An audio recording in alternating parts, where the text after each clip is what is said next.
Production funding for Arts Upload has been provided in part by Muriel McBrien Kaufman Foundation, Hall Family Foundation, Francis Family Foundation, the Hartwig Family, Richard J. Stern Foundation for the Arts, Courtney S. Turner Charitable Trust, and viewers like you.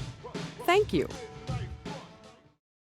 Hi, I'm Randy Mason. And I'm Maris Aylward. Our show is called Arts Upload, and this week it's sneak peek time. At the newly renovated Spencer Museum of Art in Lawrence. With stories about the intersection of art and architecture. Also, actor, musician, and all-around entrepreneur V. Tran. A fan's favorite fountain and more. It's all ahead on the Upload.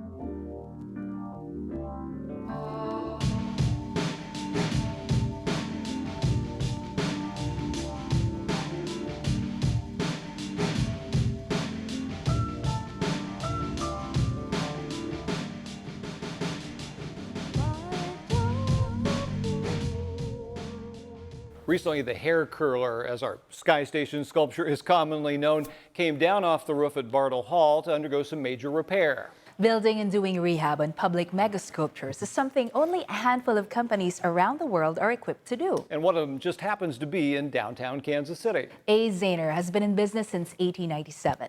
But as producer Ashley Holcroft reveals, the size and scope of their projects has changed significantly.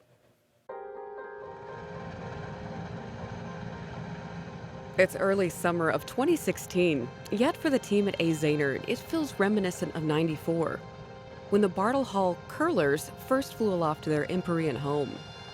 But this time, the 2+ decade tenure had to be briefly disturbed due to a powerful lightning strike that tore through the inch-thick aluminum.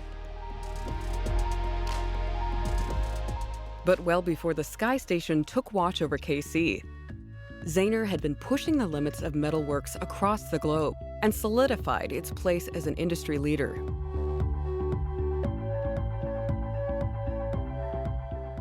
Even before the Zahner name became synonymous with fusing metal and art, it was cornices in the late 1800s in Joplin, Missouri that provided the runway to their modern success. And that liftoff into the art scene started with a lecture by noted architect Fay Jones. And he came to Kansas City in the early 80s to speak to the architectural group. And I'm an engineer by education, so I went to hear him speak. And I was stunned at the attention to detail, how everything was woven into the structures and the buildings that he was producing. To really fine detail, it makes the thing more art.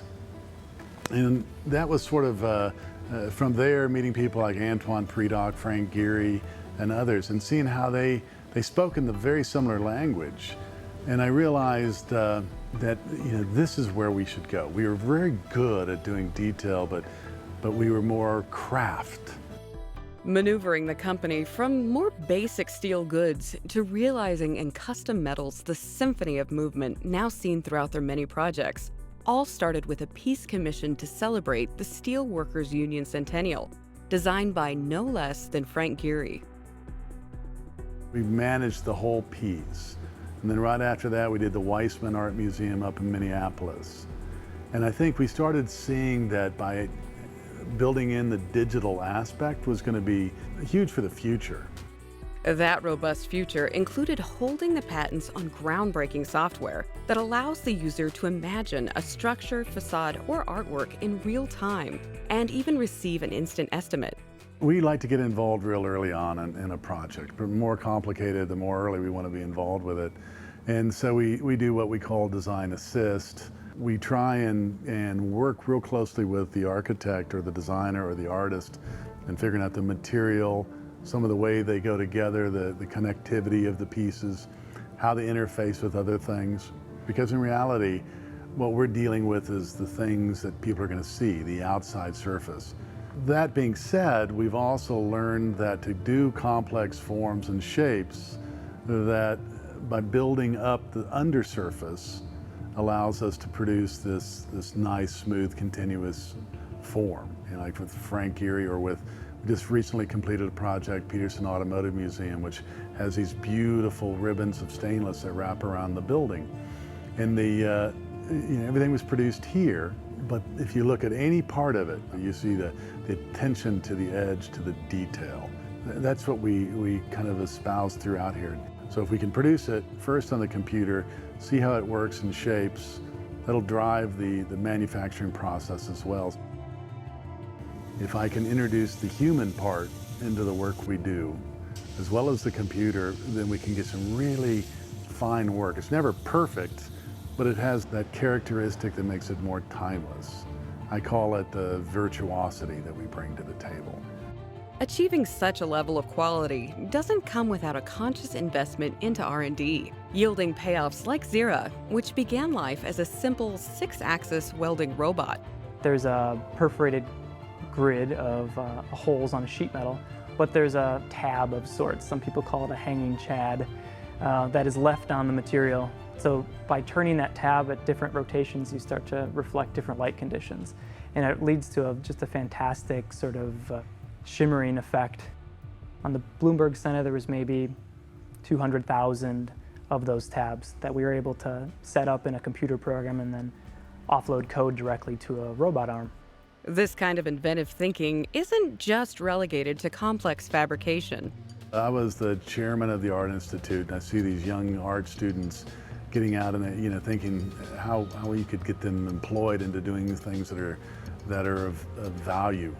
And then seeing the way municipalities all have their art collections and building their art collections, but the one thing they lacked was maintenance. And so I thought, well, maybe put some art students, graduates, or as their students even to work, helping maintain the art. Who knows it better or find more interest than an art student? This solution was coined MetaLabs and has already rejuvenated dozens of familiar landmarks. It's a full suite of services provided from a sprawling and expanding KC campus, one that attracts world-renowned creators like Shanzhou Zhou of Zhou Brothers fame. Again, more experiments with glass and metal.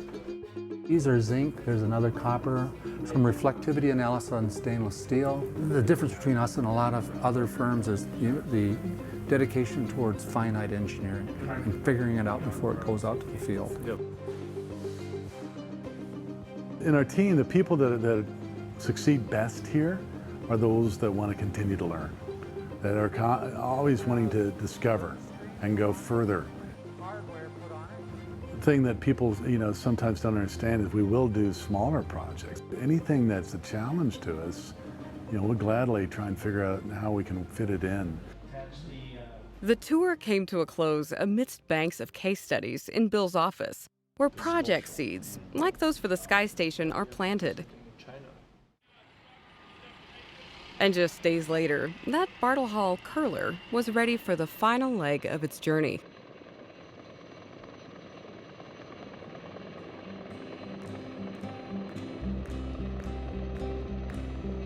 Probably one of the most fun things for me is when I see one of our workers go with his family to see a project that we had completed because of his pride in the work. So we know if we can get there, we're doing something special.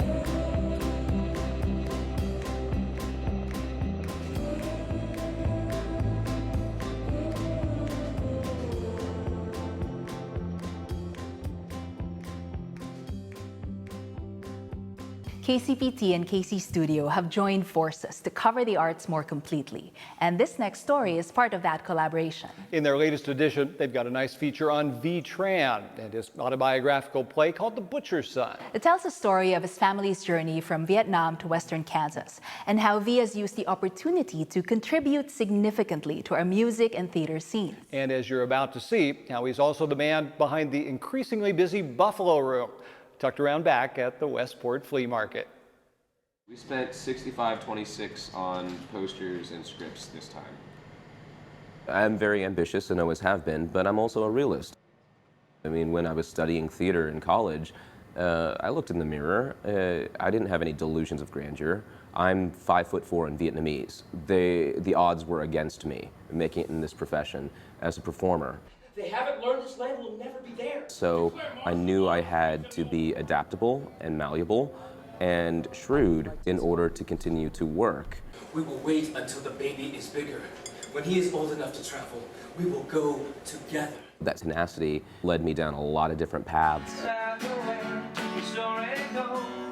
as far as being a performer, being an educator. That taught me empathy. Working lots and lots of temp jobs, waiting a lot of tables, slinging a lot of drinks, but learning every step of the way. So a couple of years ago, when Joe Zwillenberg, the flea market's owner, offered V the opportunity to book and manage the event space in back, which had previously housed an improv group, he said sure. Then he started to worry. I had several friends who also ran venues or clubs or theaters, and I thought to myself, oh man, you know, we're friends, but I wonder how they're going to take this. I wonder if they're going to kind of cross their eyes at me or be like, oh, well, here's more competition. But it was the exact opposite. They were the first ones to call and say, what do you need? Do you need curtains? Do you need chairs? You know, how can we help? With a name that nods to the burgers the space up front is known for, and an even slyer nod to his Garden City High School mascot, the Buffalo Room has been steadily rolling along, showcasing a little bit of everything: cabaret and comedy, film and burlesque, musical tributes, staged readings, and original plays of all kinds, including Fringe Festival productions like this one. Am I allowed to see here? Yes. Yes. Yeah. That is the one thing we're doing here. You just got engaged to your hand. Kevin King and Company's Badder Auditions returned for an encore weekend in August, the same time that V was in Chicago directing a new musical there. My mother said that my family thought that I took after my grandfather, who was an architect. He would design these resorts and they would build them, and then he'd go on to the next thing and build that. And then it clicked for me is that I have that same kind of spirit. So, my father escaped Vietnam. I like to conceptualize things. I like to draw a blueprint for it, and then I like to execute, and then I like to move on to the next thing. Orange is my office hours. That's how I keep track of that. Red and yellow here are conflicts. Blue is my music calendar for my band. And spreadsheets and color-coded Google calendars loom large in V's quest for better time management. He takes it seriously. Keeping a good calendar keeps me honest, you know, and it reminds me that no one's going to accuse you of being lazy. you know, look, you've logged these hours. It's okay to turn it off for the day. It's okay to do a leisure activity. It's okay to enjoy dinner with your wife. Of course, at any given time, his wife, Mackenzie Goodwin Tran, may be equally busy with a theater project of her own. If not one of the stuffed Buffalo productions they tackle in tandem. It's always, of course, in your imagination as a theater artist to have your own space. It's an incredible luxury and a wonderful thing to have, and to know all these amazing artists. It helps that both Mackenzie and V are graduates of the Kansas State Theater program, with its emphasis on learning at least a little bit about every aspect of the craft. Having limited resources in some ways opens up your creativity, because you have to find creative solutions to things in order to make things happen, and often the best ideas come when you have limitations. If two heads are good, then three might be even better. Enter Katie Gilchrist. The well-known local actress sings with the V-Tran Band and often co-directs productions here too. My wife and Katie met before my wife and I met, you know, and they were at a director's table together. So they have this hive mind. They have this shorthand of communication with the two of them. And so when it comes to producing a show together, I'm a redundancy. And so I said, you know what? Why don't you guys take lead on direction, you know? And if you need a third eye, then I'll give my input. Otherwise, you know, I'll be in the back of the room on the laptop thinking about our promotional strategy. More messages coming. Sometimes I feel like for the last 10 years, I've evolved more towards 4-part business, 1-part art. But that's so that I could build a foundation so that now, hey, I do have that spare time to be able to just sit down with my guitar, you know, and become a better player. If, as they say, timing is everything, V's has been impeccable. He hit town in 2005, just as the Crossroads was booming, the theater scene expanding, and with the Kaufman and Sprint Centers poised to join our skyline. In short, all the building blocks of a cultural renaissance that's helping what he calls middle-class artists choose to live here. when you're able to work consistently, or when you're able to create your own work, then you're more likely to stay. In the age of the internet, where the internet provides an international town square, maybe I get to choose where I live. Because if I establish myself here, there's nothing to say that I can't go to work in Chicago or go to work in New York when a project or an offer comes, or with my own project, but at the same time wake up in my own bed in a community that I love. Sweet, sweet summer, oh, I wish I may. I wish I might sing a lullaby to say. Here on Arts Upload, we've shared different people's perspectives on some of our city's trademarks, the fountains. Now, as the baseball season comes to a close, we'll see another one through the eyes of a fervent fan, who also happens to be one of this show's producers, Eric Mater. It's the Kaufman Water Spectacular, a choice that's all the more appropriate because September 21st would have been Ewing Kaufman's 100th birthday. Videographer Dave Burkhardt braved wind and water to put together this edition of My Favorite Fountain.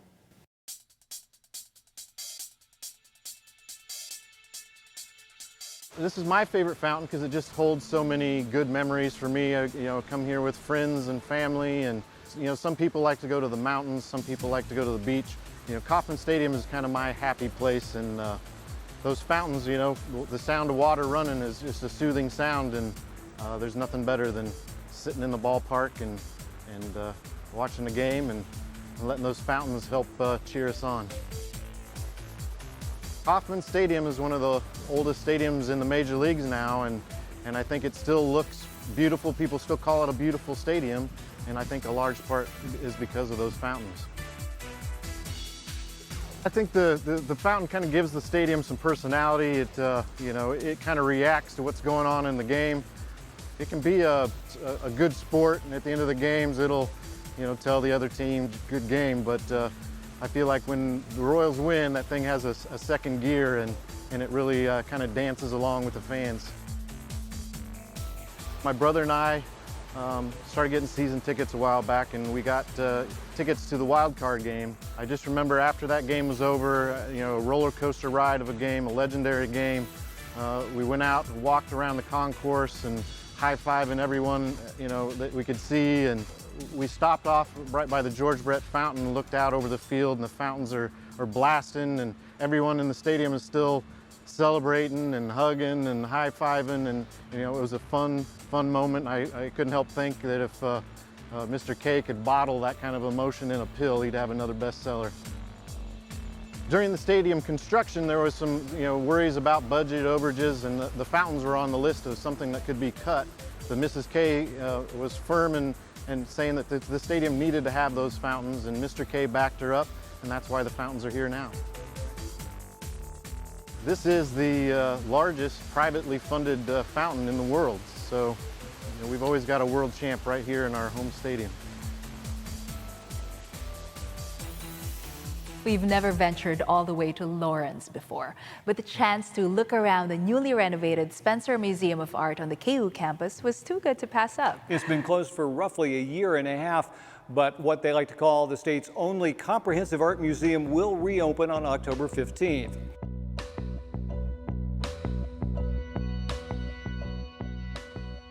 "30,000 square feet of the facility have been transformed, most notably a glass-encased entryway and an expanded lobby. It's just lighter all the way around. And speaking of lights, there's new ones and new flooring in some of the galleries, and the research areas have undergone some major upgrades too. The folks here are especially excited about an exhibition coming in November called Temporal Turn, Art and Speculation in Contemporary Asia. Just in time for Jayhawk basketball. Always a good thing for some of us. But as we get ready to wrap up this edition of Arts Upload, how about a trip to New Orleans? The cult classic A Confederacy of Dunces recently turned 35, and that inspired the city in which the novelist said to know the occasion in several ways. If you're a fan of Ignatius J. Reilly or just a fan of Southern cooking, this story's for you. You know, I think this book took everyone by surprise because when it was published, the first printing was a fairly modest 1,500 copies. They thought that it would, you know, have a nice reaction locally and that would probably be it. But instead, this book became popular all across the United States. It was hand-sold. Everyone read it, thought it was wonderful, and told their friends, you have to read this book, and it kind of went from there. But beyond that, this book has really been embraced around the world. So it's been translated into over 35 languages, everything from Hebrew to French, German, Japanese. And when you think about it, that's unusual for a book that is so regionally based. This book really is about New Orleans. There's New Orleans dialect, there are New Orleans places, there's New Orleans food, and yet there are things in this book that can apply to any culture, anybody, anywhere. The cover for the original 1980 edition is iconic. Everybody recognizes it. But for a new generation, it does look a little dated. So we thought the 35th anniversary was a wonderful opportunity to redesign of the book, have a new look, a new take on Ignatius. And we hope that that will appeal to a new generation of readers. The novel won the Pulitzer Prize for Fiction in 1981, awarded posthumously to the author John Kennedy Toole, whose suicide occurred over a decade earlier. The work might have gone unnoticed if not for the efforts of the author's mother, Thelma Toole, whose sheer persistence brought the manuscript to the attention of Southern writer Walker Percy, who then guided the novel to the LSU Press. The book has become a cult classic, still showing up on top 10 lists after 35 years, considered the best depiction of New Orleans characters and dialect. The novel's anti-hero, Ignatius J. Riley, is commemorated with a statue on Canal Street. New Orleans is a town famous for its food, so fans of the novel will be happy to learn about another publication of the LSU Press, A Confederacy of Dunces Cookbook, recipes from Ignatius J. Riley's New Orleans. You are going to actually laugh at this cookbook because I've taken lots of quotes from the novel that pertain to food and I put them in the book and then I created recipes that go with the quotes. My favorite quote is by Ignatius, and he says, "Whenever I tire of my literary endeavors, I make an occasional cheese dip." And to me that one sentence describes Ignatius and the way that he looked at his writing in his journal. He wasn't really that serious about it. To him, food was pretty much the most important thing in his life. Most of the recipes are mine, but I did get some from some chefs in New Orleans. And I found someone, as it turns out, who actually lived next to Thelma Toole after John Kennedy Toole passed away. That's when Thelma was living with her brother. And he said that they would send bananas over to the Toole house, and what would come back would be banana bread. So I made a banana bread recipe and I put that in there. I did try and make it a companion to the novel to explain a lot of different scenarios. Like I explained what the Britannia Theater was and what Fazio's bowling alley is, because this novel sold millions of copies worldwide. So someone in France or Belgium is not going to know what Fazio's, or if a Saint Odo of Cluny Parish really exists, if it does, and it does not. I had to look up what a pyloric valve was. I didn't know we all had one of those either, but I put that in the book. We do. The novel itself was written in the 1960s, and when I first started reading it, I thought, wow, most of the people who are going to read this or who read the novel right now don't remember what New Orleans was in the 1960s. It was a very different city. As you recall, the novel starts out at D.H. Holmes, which is not there anymore. And at the time, Canal Street was a spectacular place for shopping. So I devote the first chapter to describing what Canal Street was like in the 1960s. And then the food for that chapter is a lot of food that was served at the old D.H. Holmes cafeteria. But then throughout the book, for each chapter, I put dishes mostly as they were made in the 1960s, because I don't want us to forget what a Russian cake was, or what oyster patties were, or what daube was. Well, we've come to that point in this show where there's really nothing left to say except we're out of time. But Arts Upload returns next week with more stories about music and theater, dance, and the visual arts, including a muralist who studied with Thomas Hart Benton. Till then, from here at the soon-to-be reopened Spencer Museum of Art in Lawrence, Kansas, I'm Randy Mason. And I'm Maris Aylward. Thanks for watching. Every time they cast Hamlet in this town, it's always some pretty boy from out of town or Coleman damn Crenshaw. And it's my turn to be or not to be. That's the question.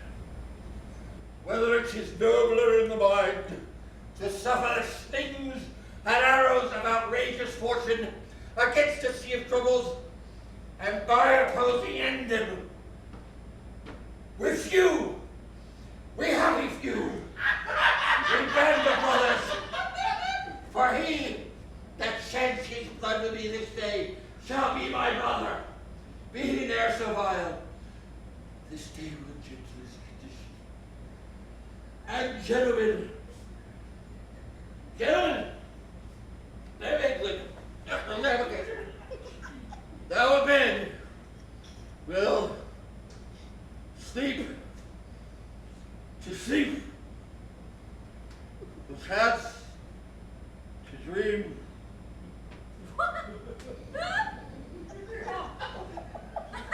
I've never seen Hamlet done quite that way. Production funding for Arts Upload has been provided in part by Muriel McBrien Kaufman Foundation, Hall Family Foundation, Francis Family Foundation, the Hartwig Family, Richard J. Stern Foundation for the Arts, Courtney S. Turner Charitable Trust, and viewers like you. Thank you.